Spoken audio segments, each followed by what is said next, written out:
Hey everyone, it's Scott Monkern again. It's been a while since I've done one of these rules discussions, and there's a game that recently came out that is getting a lot of complaints and a lot of negative press because of its rule book. It's a complicated game, and I do think they took a wrong approach towards how to best kind of run the game, and I thought I'd talk about what I think is really a really solid approach towards teaching complex games. But I want to talk about my experience first because I think we are moving into an age where we're going to see more, other than war games, which have always been complicated, we're going to see more and more board games that are complicated. We see this with a lot of games where they're getting increasingly complicated rules, and we're expecting stuff out of people that may not be as readily available as we think. I mean, I think about some games like Feast for Odin and Battle Stations and Space Cadets Away missions, which we'll talk about in a little bit, and they're getting really complicated rules. So I started gaming in the late 1970s and really in the early 1980s, and started with some what I call really basic board games, things like Ogre, GEV. Melee and the Fantasy Trip, and these started with very simple rules, and then they kind of expanded themselves to more complicated rules, kind of like Car Wars. Same way, I started with Car Wars. Then I got involved in some more complicated board games like Kingmaker, and I think the industry as a whole got into increasingly complicated rules. War games have always been complicated, but even board games got increasingly complicated during this period up until about 1980, say 87 or 88. Now, I stopped gaming in about board gaming in about 88. And rules were getting really complicated then, and just really interesting games. But again, complicated rules. Now, I came back into gaming about 4 years ago, and when I came back, I noticed, wow, games are still really good, but the rules are a whole lot easier. I mean, I came in and it was games like Nevermore and Pandemic, Student Bodies. These were all games that had really easy to learn and really easy to understand rules that still had a lot of value to them and a lot of strategy to them, which is kind of a nice, refreshing approach. But I've noticed that as time proceeds, that games are getting more complicated. Game. I think this is kind of natural cycle we go through, where you start out with easy games, they get more and more complicated, then the industry kind of resets itself, and we're starting to see some complex games. I saw now this has been out for a few years, but games like Student Bodies, for an example, and then this other one Battle stations, really complicated rule sets. Dead of Winter is pretty complicated, not too bad. I'm looking up here, kind of stuff. Cry Havoc is kind of interesting. Terraforming Mars has some pretty complicated rules associated with it. But I think we're seeing an increasingly amount of complicated rules, which brings the question up is a lot of people don't like to play these games because the rules are so complicated. And many times when you go to these rule books, Feast for Odin is a classic example where it's got not one rule book, but it's got three rule books. Now, two of them are kind of addenda. You really only need to read the first one for the most part. But you still have this issue with complicated rules and really poorly constructed rule books to begin with. So that's the problem. Now and people just don't like to play games where it takes them 2 hours to figure out how to play the game. That's not what most people find fun. I like reading rule books, like rewriting rule books, but most people don't. So how do we fix this problem?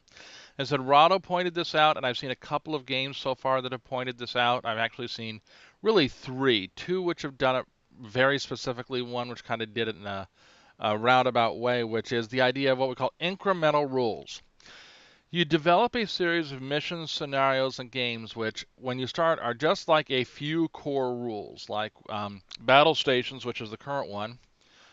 It has a quick start guide, which is compare this versus this, which consists of about 12 missions. And the missions start out very simple. The first mission basically teaches you how to move your character, shoot and act within your ship, and also how to basically move the ship and how to fire the guns on the ship. It's a space game.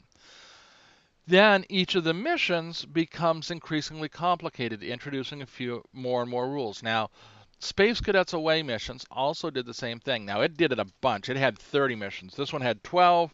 Space Cadets Away missions had 30. The other game that kind of did this, now it did it with one game, but it did across several turns, was Doomtown Reloaded. Doomtown Reloaded was it was very funny because you opened up the box and there were all your decks of cards. It's an LCG, And I immediately opened them up and started shuffling through all the cards to see all the cool powers. And then I opened up the rule book and it said, for whatever you do, don't reorder this one deck, these two decks, which were player decks, to do a demo. It said, if you keep them in the proper order, we're going to show you how to play the game using these two decks. And I said, well, let's see. Had to go online and reorder the deck and everything. So another example of using incremental rules. It started off with the first turn using a couple of rules, and then a few more rules, and a few more rules. So I really like this idea of incremental rules. Now, for really kind of hardcore players, they say, well, that's not really how you should play the game. Well, no, but it's how you learn the game. You say, okay, I'm going to learn how to move in this round and shoot in this game. And the next one, I'm going to say, okay, now I want to learn how to use the cloak, and then I want to do all these other things. So incremental rules are really good, and I'm beginning to see more and more incremental rules games. Legacy games are kind of an incremental rule game just by their very nature, because as you play the game, there are more and more rules introduced. And I've played a couple of legacy games. I have not played Seafall, but I think Seafall does a lot of that. But certainly, the Pandemic series does. I will tell you that that one's the one where you're adding rules a lot. So I'm not going to try to spoil it to you other than that. Yeah, new rules, no big surprise.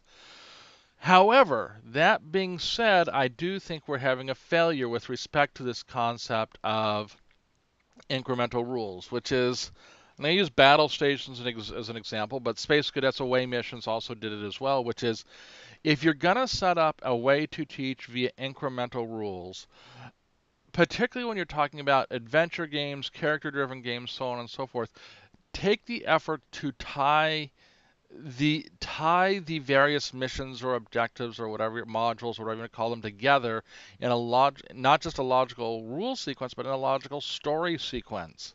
I was disappointed by both Space Cadets and Battle Stations in some respects. Battle Stations is a great game. I kind of wished that when he did the 12 scenarios that are in here, or 8, however many it is, I can't remember, the 8 scenarios that are in here, that it had been a storyline for a campaign.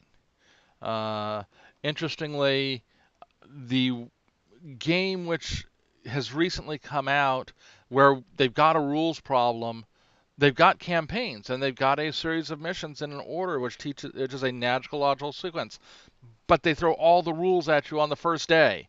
And I was like, wow. So we have one set of games where they've got this really good concept of incremental rules teaching, and it's just a really good way to teach. But they didn't really do a good job of making a campaign out of it. Then you have this other game that has what appears to be a pretty good campaign. I haven't played it yet, but there appear to be a couple really good campaigns. But they throw all the rules at you on day one. So lessons learned here is if you've got a complicated game, first of all, blind test it and also write a good rule book. Hire someone or get someone to write a rule book that's never played the game before, but is a good analysis and knows how to teach games. There are lots of people out there, I'm one of them, who love to teach people games. These are the perfect people to say, okay, you love to teach games? Tell me, how should this rule book be structured? Now, you'll want a person who's a good writer. Teachers aren't always good writers to actually write it, but have them draft an outline and how they structure stuff because they know how people think.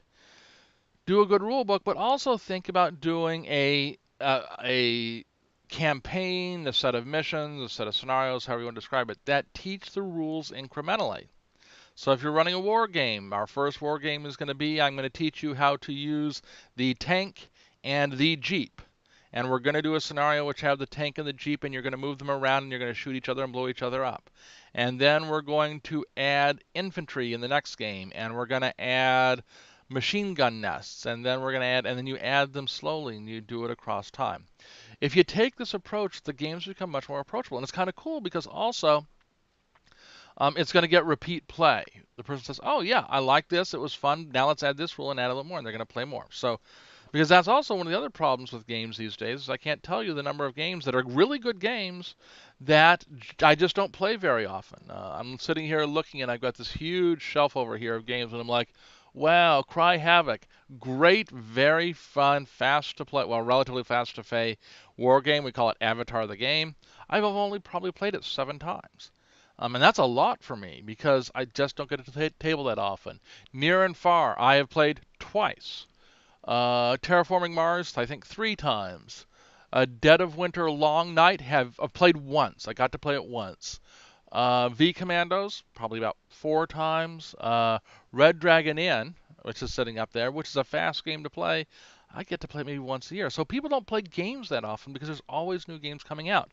But this concept of incremental rules learning gets people to the table playing it more often, and it's going to get more buzz. So, to all you game designers out there, advice: one, make sure that when you write rule books that you don't write them yourself. You get someone who's an expert at teaching games and also people who write well to write your rules for you. And second of all, if your rules are complicated, please, please, please do incremental learning of rules. Don't make the person read 3 hours of rules before they get to the table. And that's it for today.